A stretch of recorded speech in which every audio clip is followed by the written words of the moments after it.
we are called. Kaya kayo nandito. Hindi ito compliance dahil kailangan sa documents nyo na matatakan kayo ng baptismal. Hindi ito ang pinaka-purpose. Papel lang yun. May paghamon sa atin. May pagtawag. Na tayo pala ay may pananagutan. Na tayo tinatawag ng Diyos, hindi lang para mabautismuhan, kung hindi darating ang araw, we will become the light of the world. Tayo pala ay ilaw. Hindi ka magiging ilaw. Kundi from the beginning, we are the light. Kaya yun ang gusto ipaalala sa atin ng araw na to. Nagdarating ang time, mapupulpil yan, pag nabautismuhan na kayo, sapagkat gagamitin kayong instrumento at daluyan ang pagpapala ng ating Panginoon. Kapatid ko sa pananampalataya, hindi kayo tinawag dito para lang tumunganga. Darating ang time. O ngayon pa lang, ginagamit na kayo ng Diyos. Alam ko yung mga parents nyo, bagamat hindi sila involved sa simbahan, dahil kailangan kayo mabautismuhan, nag-i-involve na sila. Kumikilos na ang Holy Spirit sa atin sa mga oras na ito. Bago tayo dumako sa gospel, minsan na kapatid, nag-usap-usap yung mga magkakapatid na palito. Sabi nila, napakadilim naman natin. Ang hirap ng buhay natin. Every time lang na magliliwanag, every time lang nabubugay itong bahay natin, saka lang natin nakikita na may liwanag. Pero, one day, nakikulat niya. Kapag itong binuksan, yung posporo, may nahulog na isang palito. At habang sinarado itong posporo na to, nakita niya, nasaksiyan niya, na every time na nabubuksan itong posporo, kinukuha yung kapatid niya.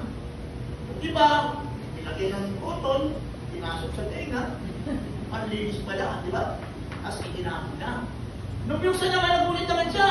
Yung isang kapatid na naman binunot, pinagtutpit naman ang ibig. Hindi pala kami walang kwenta. Meron pala kami purpose.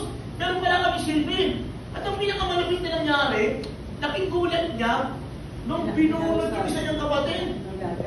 Tapos bilang ikiniskis, at nakita niya, nagliwanag ang kapatid niya. Ito yun ang malapit. Nung nakita siya ng may-ari, muli siyang dinampot. Ipinasok siya sa loob na posporo. At pinento na doon sa mga kasama niya, sa mga kapatid niya. Mga kapatid ko, hindi pala tayo walang silbi. Akala lang natin nasa kadiliman tayo. Tayo pala ang liwanag. Tayo pala ang instrumento ng liwanag.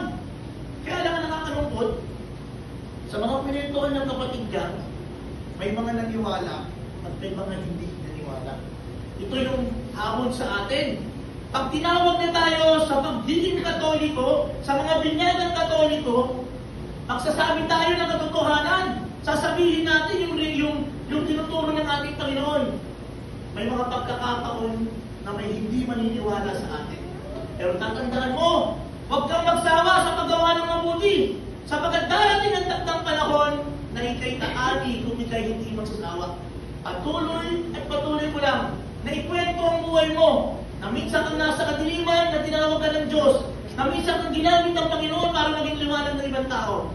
At kung i-deny ka man nila, pagpatuloy ka lang sa paggawa ng mabuti. At the end, pagpapala, bigaya ang iyong makakamtan. Amen po ba? Palampakan po natin ang Diyos ng buhay. Ngayon, babalik tayo